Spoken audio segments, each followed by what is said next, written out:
So welcome back to another cooking episode of the CGU Learning Center. I figured with the holidays right around the corner, it might be nice to show you how to do some stupid simple treats that require no more than like 2 ingredients to do, really. So you can make these for family, you can make them for yourself, not judging because I do that all the time. So, get some pen and paper, jot down these simple recipes, and I hope you try them soon. Kitchen safety tips. If what we're making today involves knives, a hot stove, or a hot oven, please make sure you have parental supervision. We don't want anybody getting hurt while they're cooking with us. And also, as a little bit of kitchen etiquette, make sure you clean up after yourself. Nobody wants to come back to a messy kitchen. Okay, so the first recipe we're going to do is we're going to make a cake, or in my case, cupcakes. Cupcakes are kind of easier to store and they're already, proportioned for serving size. Now, if you notice, if you've ever made a cake from a box mix, on the back it tells you what you need. You need eggs, you need oil, you need water. Yeah, we're not going to put any of that into our cake. So you might be wondering, if it's asking for those ingredients and we're not going to put them in, how we're going to make the cake? Well, there's a nifty little cooking hack you can do where basically you just need a cake mix and one other ingredient to make a really nice, moist, delicious cake. Soda. So you can combine cake and a can of soda, and the soda will take the place of all the other ingredients it says. Now there's different combinations you can do. Post those after we make our cupcakes. But with this combination with a chocolate cake and a can of root beer, we're basically going to be making what they call a root beer float cake, or a root beer cake. So we're going to combine those and make a soda cake. Okay, so for like our soda cake, all you need is your cake mix. Dump that right in there. Ooh, see if I can sift some of the lumpies out of it here.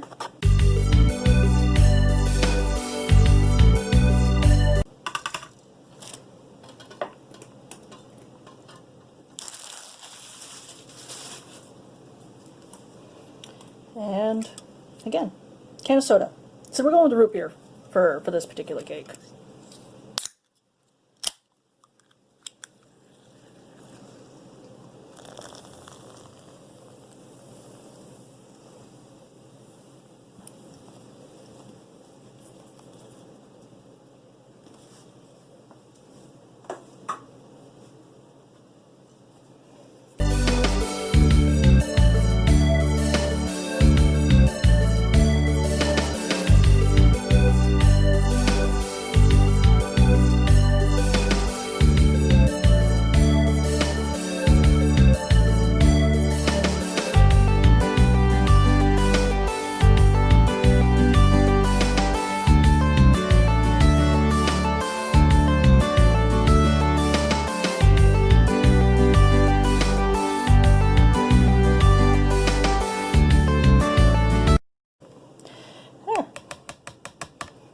Looks like pretty good cake batter, doesn't it? And you would never know we just dumped a can of soda in there, would you? It just looks like we made a cake like you normally make a cake. Alright. Now, let's see about getting these ready for cupcakes. Okay, so I've got one of my cupcake pans all set up. I'm going to take my 1/3 measuring cup, and we are just going to spoon the batter in like so.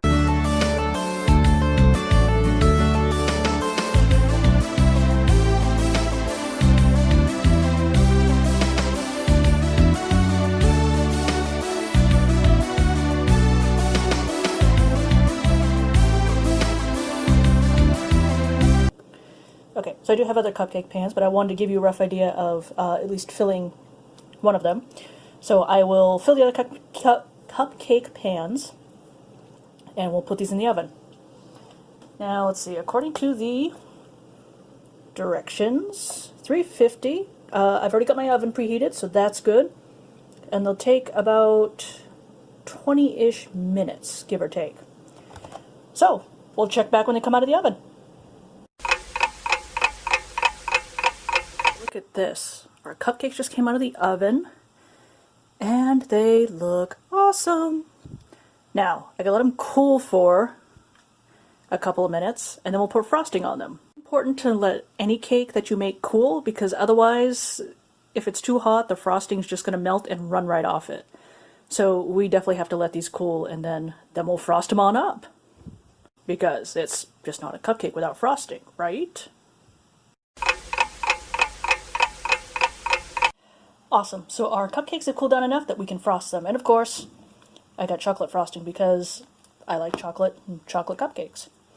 So, let's frost some cupcakes.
Alright, not necessarily pretty, but they're frosted, and if you want to, you can add decorations, you can make them much prettier.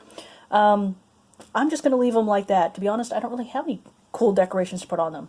But feel free to go crazy and decorate your cupcakes as much as you want. Okay, so, my cupcakes don't look very pretty. But sometimes it's not about how pretty they are, it's how they taste. So, of course, we are going to taste the cupcake and see how it came out.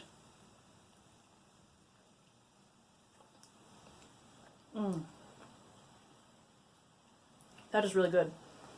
So the other cool thing with making a cake with soda, if you look, it is some of the moistest cake that you will ever have. So it's really good, it's really soft, almost melts in your mouth. So I hope you liked that. I hope you try it. Again, there's different combinations. I will post after this, so you can try different combinations and see what you like. So as you can see, there's different combinations you can do. It just depends on the cake mix and the soda you make. You can make things like a creamsicle cake, a strawberry shortcake cake, a zesty lemon cake, the chocolate root beer one that we made, a ginger spice cake using ginger ale. So it all depends on what kind of combination you want and the kind of cake you want to make. It's Journey Master Mike here, and I'm going to show you how to make popcorn with nothing but popcorn, paper bag, and a microwave. So you want to get regular popcorn. It's easy, it's cheap, it's found in most places, most supermarkets. And you want to get a paper bag and your microwave. Open paper bag. Take the popcorn. And the best way to do this is to take the lid and fill the lid with popcorn. You're going to pour it into the paper bag. Then you're going to take the paper bag and you're going to fold the top down 3 or 4 times. Tightly. Because all these kernels, 2, 3, 4, and you're going to press it down really good. Because it's going to start to unfurrow while it's in the microwave. And you're going to take it and you're going to put it in like this.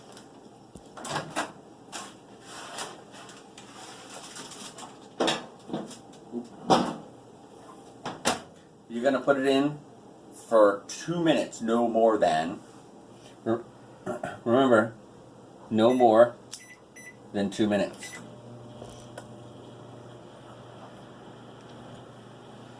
It's probably going to take less time than 2 minutes. And you're listening for 2 things. For when it starts to pop and when it starts to stop. You see, it just popped. 1. And then the paper bag will expand with the popcorn. Now what you're listening for is for when it gets popping really good and then stops popping for like 3 to 4 seconds.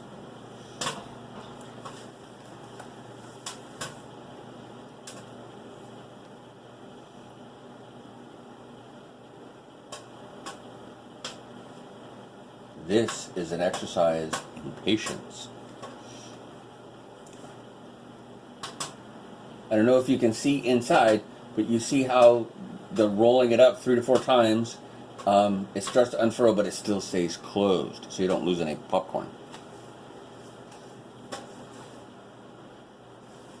It's important that you wait for it to get popping really good.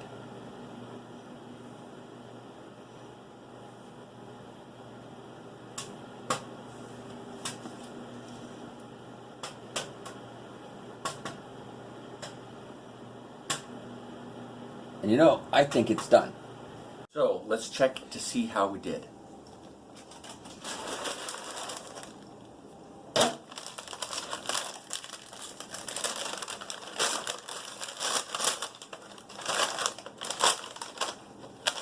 Not too bad.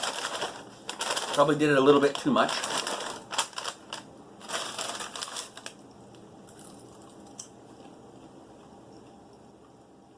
Not bad. Not bad. You can add stuff to it, like butter. I prefer putting it into a bowl and then adding stuff to it.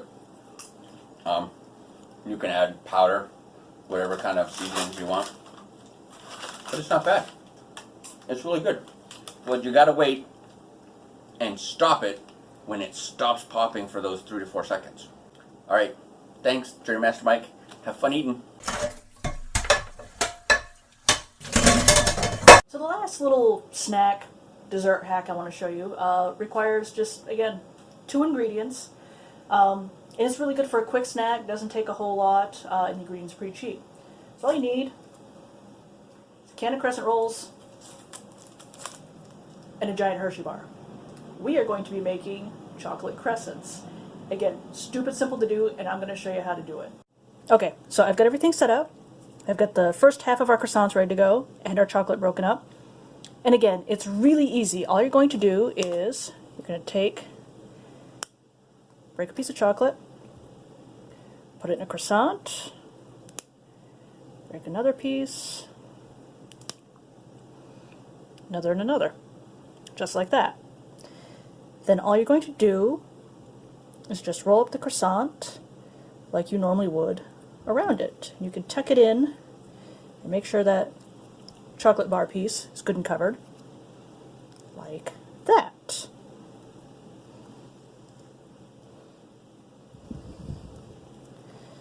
But yeah, this is all you do.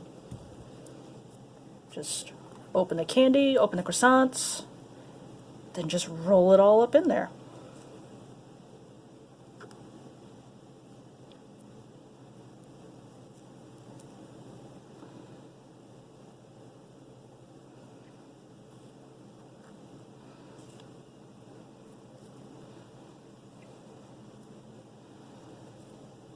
So, yeah, see, pretty simple, right?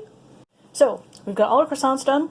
I have them on our cookie sheet, and then you're just going to follow the directions on the Crescent package. So let's see, dark cookie sheet. So I've got the oven already preheated to 350, and they'll take, give or take, about 10 minutes. So the cool thing about this is not only do you get a flaky pastry, but the heat as they bake is going to melt that chocolate, so it's going to get nice and gooey on the inside, which I'll show you when they come out. So, I'll see you in 10 minutes when they're all done. Did you look at that? Our crescents came out awesome. I'm going to give them a couple minutes to cool before I break into them and show you the nice ooey gooey chocolate in the middle. But yeah, those came out looking good. Alright, so our little chocolate stuffed croissants have cooled down enough I can show you. So if we were to break this through, see that? Oh, nice ooey gooey chocolate all in there. And I promise you, they taste so good. Something about pastry melted chocolate, it is really yummy. So as I said, it's a really quick 2-ingredient recipe you can do. It doesn't take you very long. It doesn't dirty a whole lot of dishes, which is also good. And again, it's very tasty. You can make them and share them with friends or family, or you can be like me and eat them all yourself. Thanks for joining us on this cookie edition of the CGU Learning Center. Again, if you guys ever have any recipes or you want to see us cook something or you have questions and want to see it done, not by professional people who, make mistakes, send them our way. You can send them to the email address below, or you can comment on this video and let us know. So have a happy Thanksgiving, everyone. Hopefully you get to try these out and let us know what you think. See you next time on the CGU Learning Center. Ooh, fancy.